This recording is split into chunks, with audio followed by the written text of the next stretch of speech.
Hey guys, my name is Ashley Barra and I am the owner of Pickled Moments Vacation Rentals. I wanted to kind of go over and explain to you guys what it is that I do. After having a conversation with my sister-in-law, she kind of explained to me that it was a little bit confusing, so I wanted to clarify some things.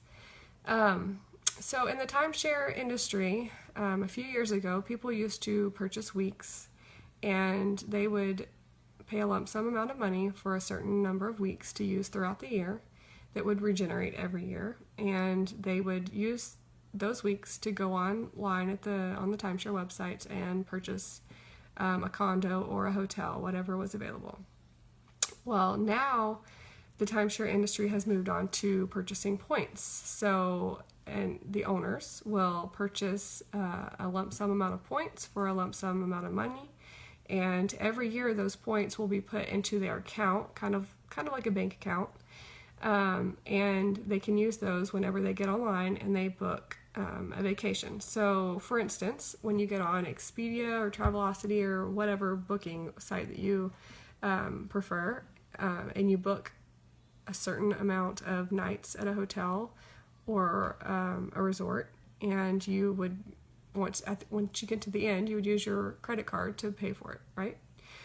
Well, the owners do a similar process, except for at the end, instead of using their credit card, they'll use their points that are banked in their account. And I'll show you guys later. I'm gonna walk you through exactly what I do. But I just wanted to go over another expense that the owners have. So whenever you purchase points, you also will purchase a deed or something similar to a deed, which will give you, my dad says it gives him a sense of actual ownership, like he has a deed to an actual property that he owns. But with that deed, depending on where you own and how many points you have to pay yearly maintenance fees, and they can be couple $100 a year, to way more than that. I know my parents, they actually pay $450 a month just in maintenance fees, and that's not counting the thousands of dollars that they've paid to purchase their timeshare points. And so these owners, like my parents, for instance, they have so many points that in 1 year they literally cannot go on that many vacations. You know, my dad only has so many vacation days. They just can't get away that often. So they use their extra points and they loan them out to guests to use, and then they take those rental fees and they put that towards their maintenance fees, because without it would get pretty pricey.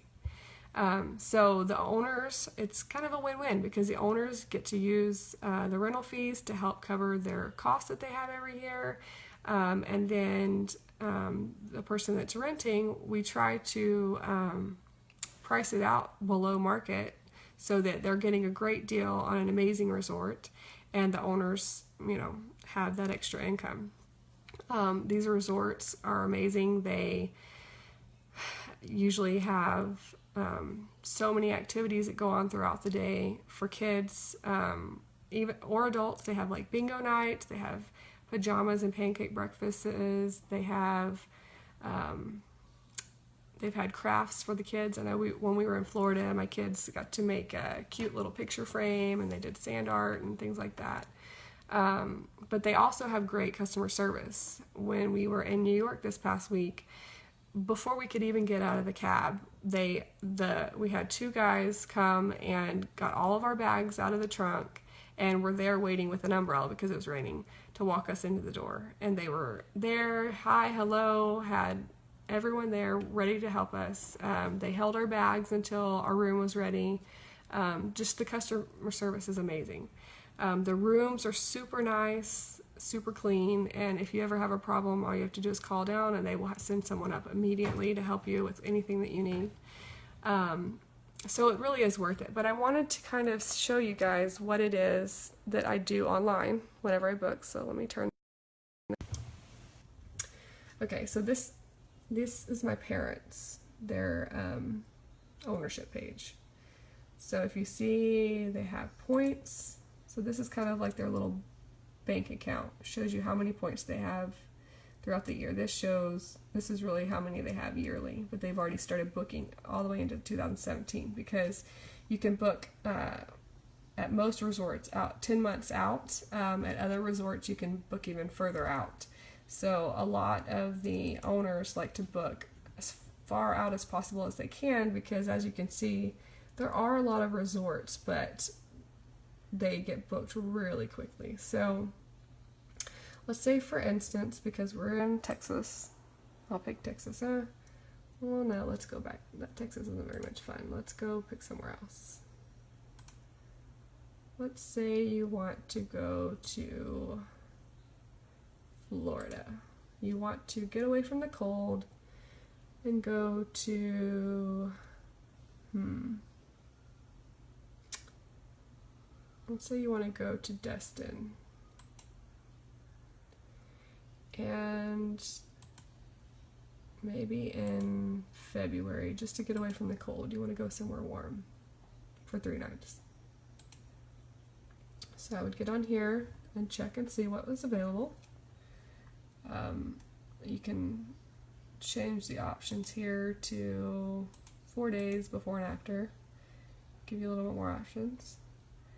And so for here, it shows that on the 10th, there is a 1-bedroom suite available for 3 nights. And if you see right here, it says for 48,000 points. And so they're using that many of their points instead of a credit card, instead of money, to pay for this vacation. So I would push select. This shows me the resort that I selected, the suite that I selected, the check-in date, the number of nights that we were to stay. This particular one tells me how many points are required.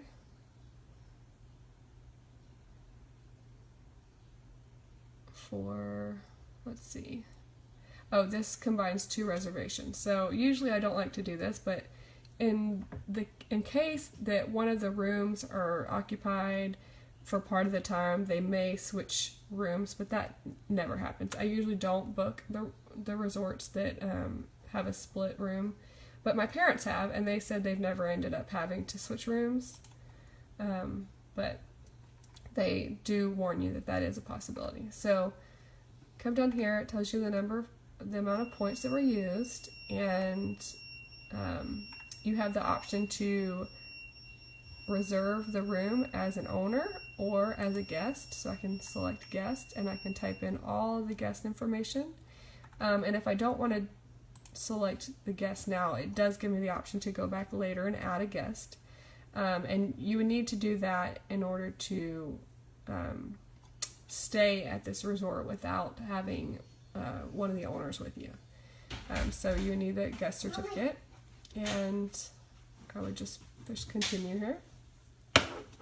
Thank you, baby. And so if you look down here, it's going to verify the reservation. I have to select that I'm not a robot every time, I don't know why, and book the reservation. And it says here, congratulations. And then up here, it will come to confirmations. And that one's not going to show up now because it usually takes a couple days to get a reservation number. But for instance, you can see this one I booked. Check-in October 21st for 5 nights in Park City, Utah, 2-bedroom deluxe. I'm going to click on the confirmation. This is what they will email to me, and if one of you guys decides to rent through us, this is what I will send to you, and it's as easy as showing this confirmation letter to the front desk, and they will check you in, no problems. It also gives you just some of the policies that the resort has, and just some things that you might need to know when you get to the resort. But that is pretty much it. As you can see, there are a lot of resorts and some prime locations. California has several. There are also a lot in Florida. Colorado has a few. So there are a lot of options. Probably not as many options if you were looking through something else, but the customer service, the rooms that you will get, the amenities, you just can't beat them. And for the price, we try to book below market price, like I said. So next time you want to take your family vacation, or maybe just go on a trip with your spouse, give me a call. I would love to help you. Thanks. Bye.